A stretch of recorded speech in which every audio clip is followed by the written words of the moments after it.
fever, no medicine. So this is the contribution.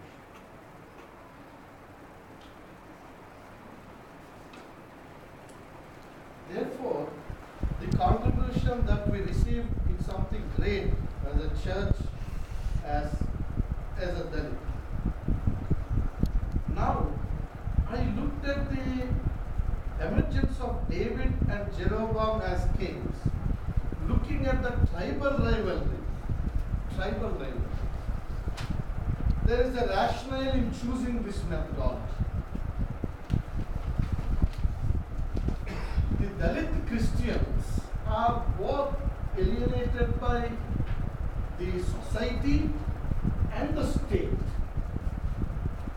Society alienates us. It's there in the first paragraph.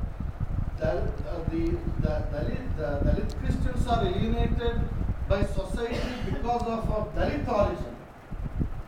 State alienates us because of our religious identity. So Dalit Christians are a separate entity that face lot of difficulties, including the criticism that our forefathers accepted Christianity for the sake of rice. So rice. They were called rice Christians because the Western missionaries brought them food. Therefore, these people accepted rice. So rice Christians is the word being used by many the upper caste Hindu writers, which we now certainly discount. The commitment that the Christians have coming from the Dalit background have this oppression time and again, both by the state and the church. So we don't get any state reservations. State does not give us any specialities or social welfare schemes that are given to the Dalits, Hindu Dalits. Because we are Christians, we are not eligible, according to the state, we are not eligible for that. We have been fighting, for a long time. Therefore, the state and the society both look down upon us. Along with that, there is also another crisis. Within the Dalits, there is again, crisis for the, supremacy, or, you find that hierarchy, the hierarchy that you find in the Hinduism is also you find among Dalits. So even among Dalits, some say we are above certain mala, certain caste. There are 59 Dalit castes. 59 Dalit castes come under Dalit system. All these are fighting for supremacy, thinking that they are better than the other. They are upper. So the hierarchy that you find in the Hinduism, also you find among Dalits for supremacy. So the Malas and Madigas, one of the two major communities, fight. So taking the church as a context where the Mala Madiga fight for their rights,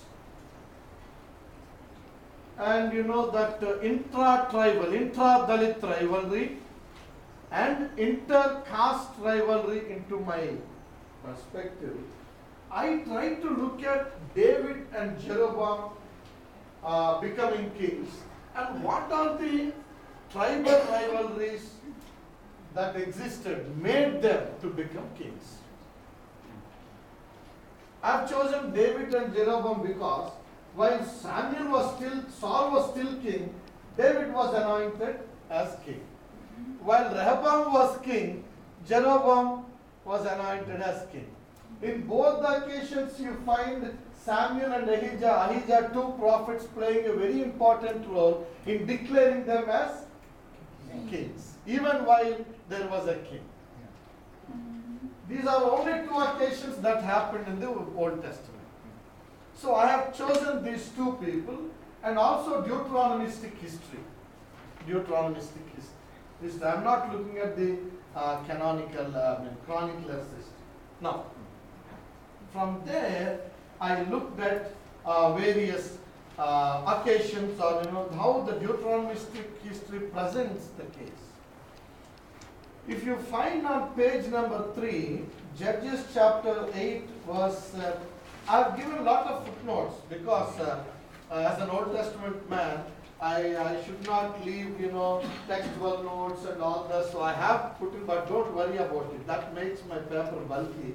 That's only for you to refer or for somebody else, but even the text is also given there for your reference. So, in Judges chapter 8 verse 13, you find the fight between the Gideon and the Ephraimites. So, the Manasseh, the tribe of Manasseh and the tribe of Ephraimites.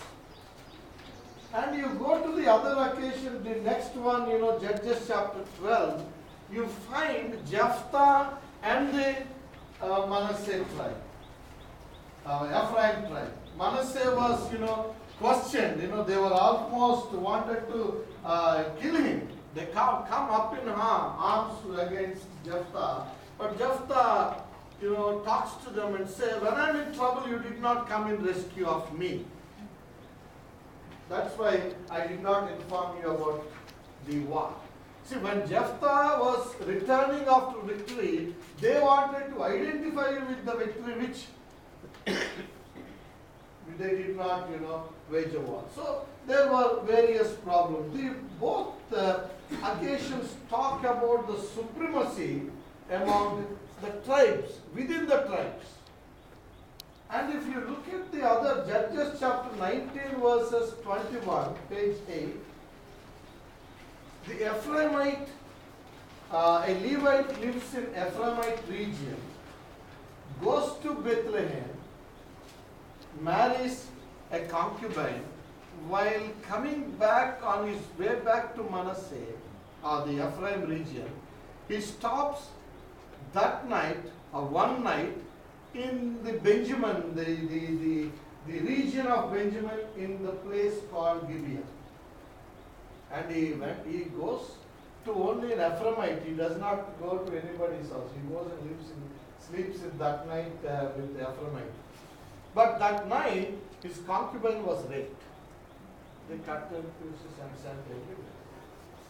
Anyway, there was a war, and only Jabesh Gilead did not join the war. Rest of them joined the war. Finally, on the third time, they could defeat the Benjaminites.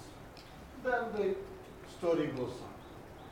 So I see why Samuel, as an Ephraimite, though in person likes, this is biodiversity. Biodiversity. Lots of biodiversity. Yeah.